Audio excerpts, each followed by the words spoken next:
Ils ont laissé une trace indélébile. Dans le bar de la place de la mairie, Cabu et Wolinski sont fièrement exposés, eux qui avaient si souvent été mis à l'honneur dans le musée de la commune.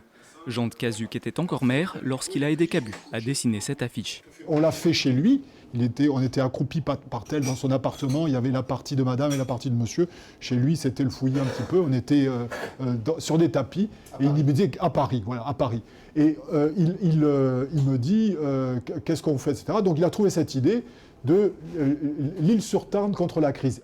Les membres de la rédaction de Charlie Hebdo venaient ici chaque année inaugurer les expositions qui leur étaient consacrées.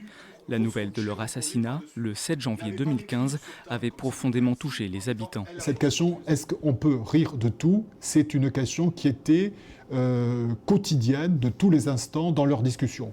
Des questions toujours d'actualité pour la profession. Jérôme Sier est dessinateur de presse à Rabastens et pour lui, l'esprit Charlie a beaucoup de mal à perdurer 5 ans après les faits. Quand on dit les terroristes n'ont pas gagné, quand on voit l'état de notre société, l'état de liberté aujourd'hui, l'état d'urgence permanent, l'état des libertés quand les gens vont manifester, je crois qu'il y a quelque chose qui a été touché, qui a été vraiment atteint de profond. J'oublierai jamais que le dernier mot de Charb, ça a été « il faut continuer ».